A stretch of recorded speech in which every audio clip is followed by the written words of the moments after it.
All right, today's video is going to be a really fun one because we get to talk about the potential and the possibilities within seeds. So the previous economic discussion talked about the foundation of how seeds is currently designed and what it's intended to do. But in this video, we're going to expand that out more and talk about once we're actually in this model, what can we do with it? So some initial critique about the seed system is that it's too similar to our current economic and financial paradigms for it to be able to offer us that significant change that humanity is actually needing. And I actually agree. And the reason is that seeds is designed to be an evolutionary bridge. It's actually intended to start off very similar to our current paradigm so that people can actually understand it and step into it.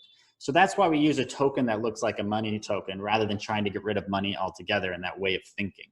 So we're starting off from where we're at in order to be able to get to where we want to go. So that's why we call seeds a bridge. It's not the destination. It's a tool to help us get from where we're at to that destination. But we call it an evolutionary bridge because that destination is actually unknown. We don't necessarily know where we're going just yet, but the bridge is able to evolve and change as we all get on it. Then we get to collectively decide where that bridge is taking us. And this is where there's so much potential and possibility within the seed system is how this evolves is up to us after we get on it.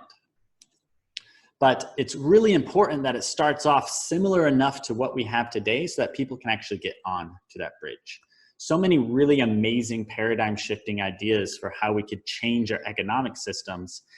They remain ideas because they were too far removed from where we're at today, and they didn't offer a clear way to be able to join them and participate.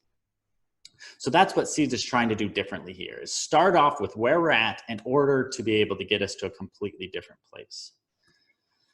So what's really cool here is after we're on this bridge, radical change is now just an update of the software away. If we want to radically alter how the economic protocol is going, then we just need to write a new piece of code and then vote on that. And if it passes a vote, then it actually updates directly, and then we can radically change it. And that's what's so, that's where the potential and power is so strong within the seed system is it's not locked into place with how it's originally designed. It's meant to exponentially change and grow as our environment is exponentially changing and growing. So it's so hard to predict what the world is going to look like 5-10 years from now. So we need systems that are able to sense, interact, and evolve to our ever-changing world. And this is what Seeds is designed to do. So the idea is it starts off with where we're at today, and then it's designed to evolve to better meet our needs as we start adopting it. So that's just helping us, set the framework here to say, Seeds isn't designed to be radically different from the outset. So maybe that's why you're missing some of those concepts. It's designed to radically change after we get into it. So now I want to talk about the potential within the financial model. So we talked about 4 categories where individuals are rewarded within the seed system. So for a recap, people get rewarded when they help build the community. So we have a community building score. Currently that manifests as inviting new people and helping them become citizens. Second, we actually have rewards for using it. So this is where the better than free concept within Seeds comes from. The more you actually exchange and use this financial system, the more you get rewarded. Third, we have buy-in, like how much currency and how much value have you locked into the system? Have you committed into it?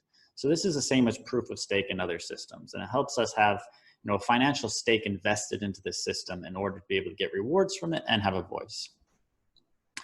And then the final piece is your reputation. So this is how much you're participating in Seeds in a myriad of different ways. So like, are you participating in governance? Are you a good actor? Are you helping out with arbitration, etc.? So these are the 4 pillars of the contribution score where people are actually rewarded for how they're contributing to the system. But these pillars are designed to evolve and better capture different forms of contributions to our society. And what's so powerful within Seeds is that we get to change what we actually want to reward as a society. So we can say, hey, we want to just pay people for going out there and being healers. So that's something that just boggles my mind right now and is so frustrating, is that there's people with immense gifts of healing and art and creation, and our current economic model requires that they go out and find people who, 1, can afford it, and 2, that typically means the most wealthy, and 3, are able to actually find that person and pay them for it. So this biases a lot of our healing and art towards the extremely wealthy, and means that the people who probably need that healing the most often don't get it. But what if we just paid people in our society for going out there and healing? Why don't we give a basic income for the healers and artists of the world, so that they no longer have to just bias their gifts towards the elite and the wealthy, but they can give out their gifts to those who need it most and let them be the ones who judge that? So that's just one concept here. Another concept is, why don't we pay for seed diversity? So we talked about seeds, and an idea came up. So it's like, why don't we back seeds by seeds? We always have this idea of backing the currency by something today.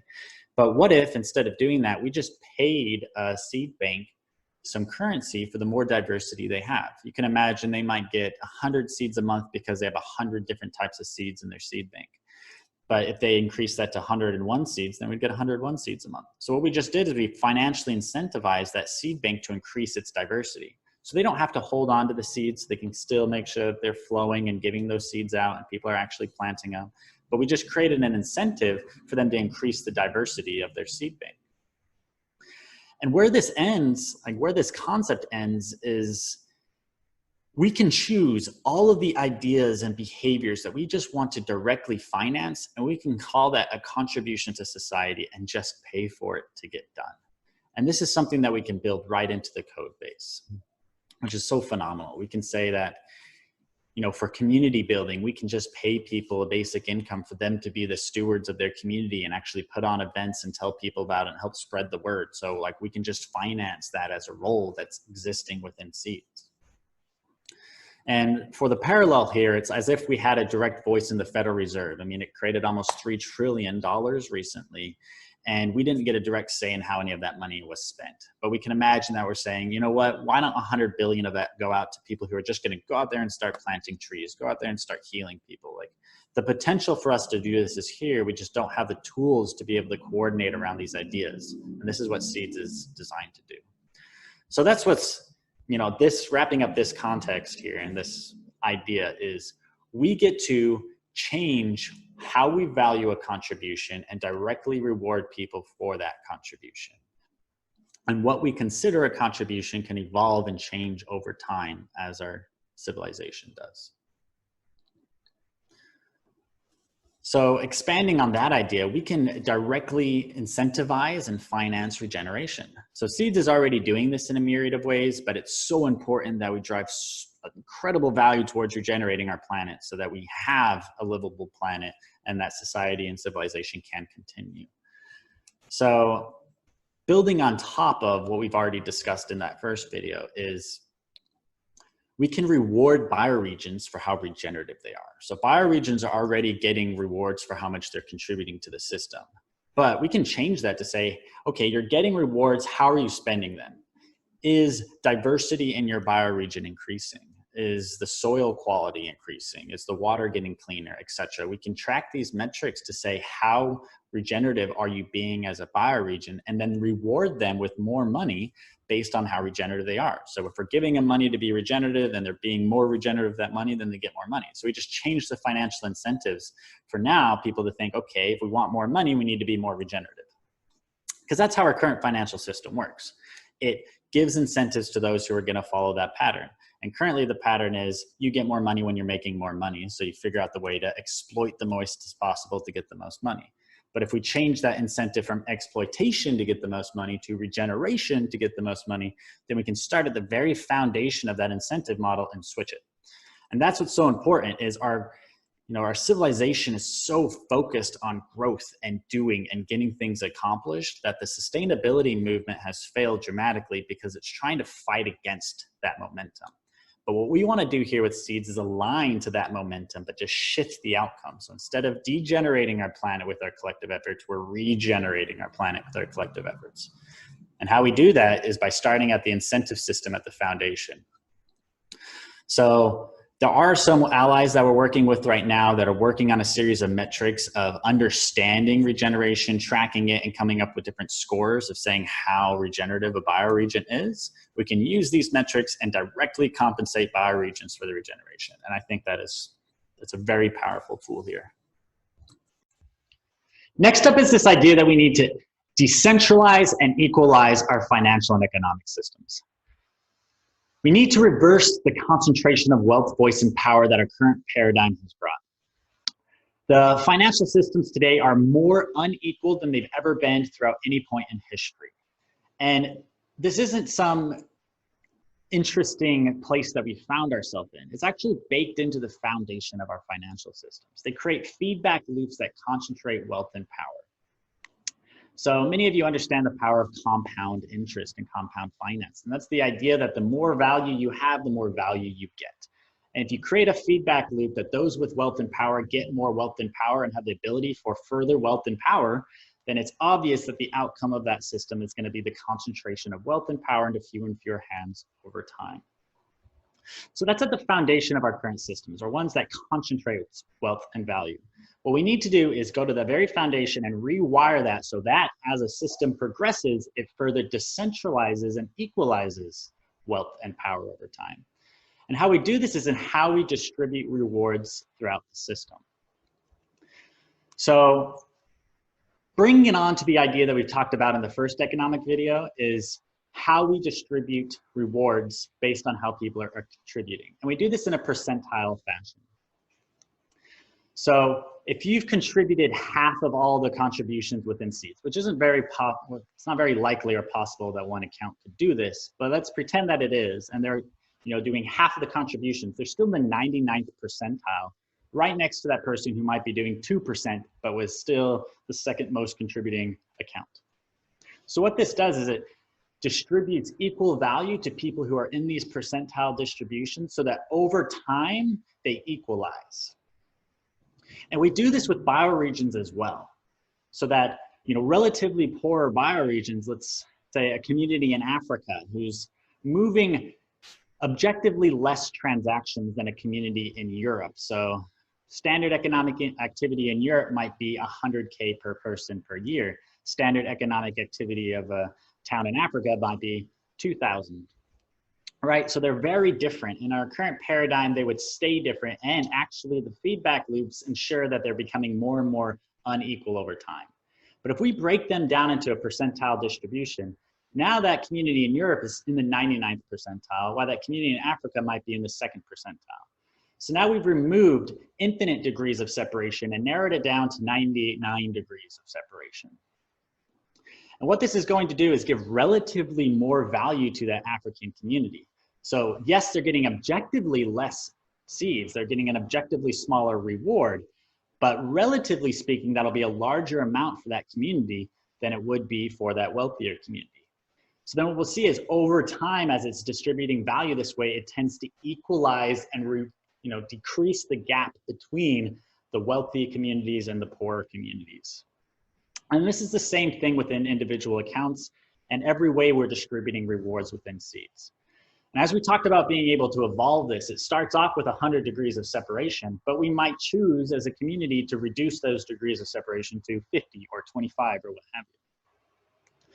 We still believe it's important to have degrees of separation so that it is actually equitably distributing value to those who are giving value. We don't think that it makes sense to give the same value to everyone because people are adding different levels of value. But we do think it makes sense to reduce the inequality that such systems can bring.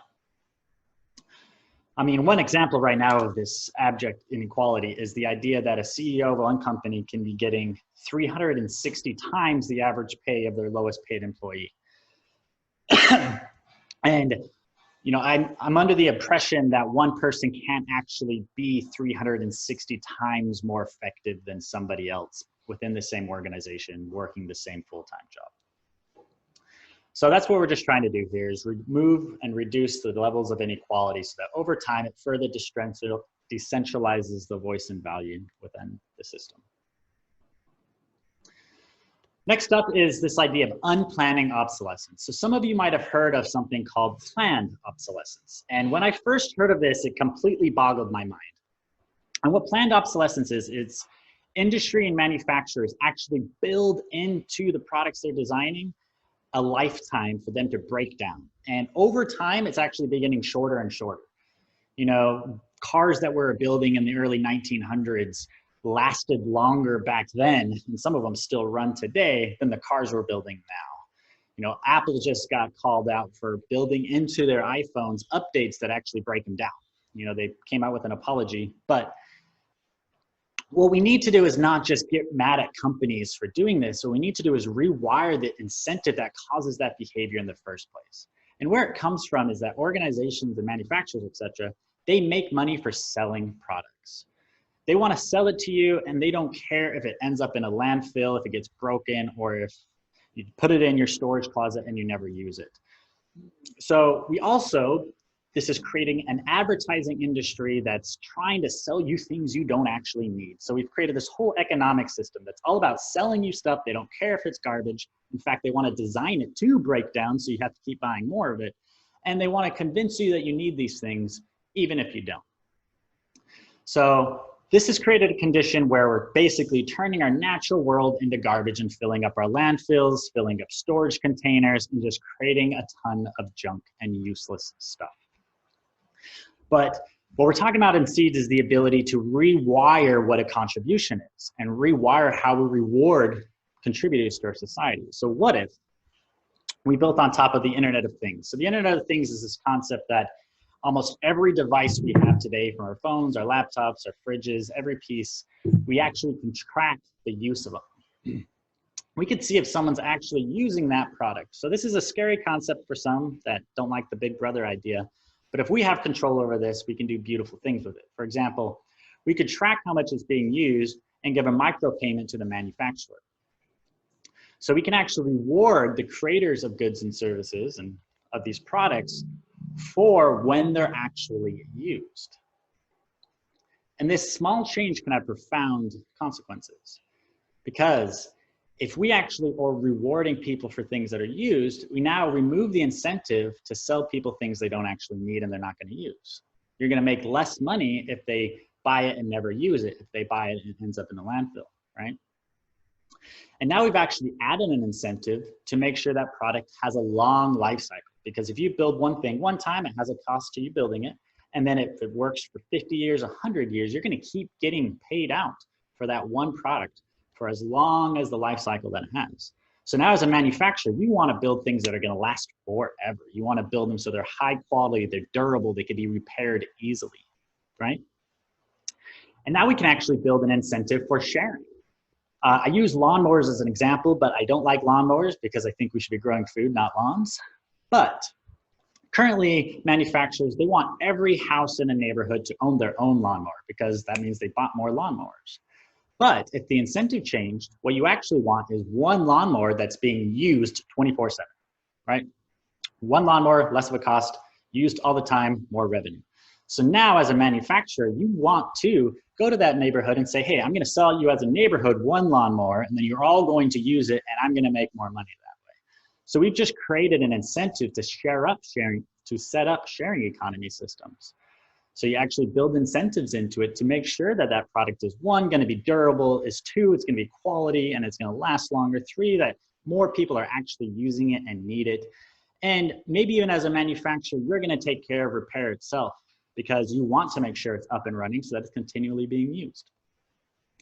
So this is something that we can do within Seeds already because we're distributing value throughout our system. So we could start off small and just have a small reward as we're tracking use. But over time, as Seeds grows and that value becomes much more significant, we might actually see the price of actually selling an item might drop, maybe even down to zero, because it makes sense for a manufacturer to sell a good or just give a good out as long as people are going to use it. So taken to its fullest potential, we might see a market economy that gives things out for free as long as people are going to use it. And this would radically change how we're distributing our finite resources on this planet. Because that's what an economic system is meant to do, is how do we distribute the finite resources of this planet for the highest good possible to increase the quality of life of all humans. That's the highest potential of an economic system. Currently, we're turning our natural world into trash, but what if we turned our natural world and we use these finite resources to create high quality, durable materials that we actually need and people are actually going to use? And we can do this by rewiring the fundamental incentive that's at the base of this system. The last piece I want to talk about is new forms of money. So we start with seeds, which is this medium exchange unit of account type token that we're pretty familiar with. It looks just like fiat currency and it acts the same way.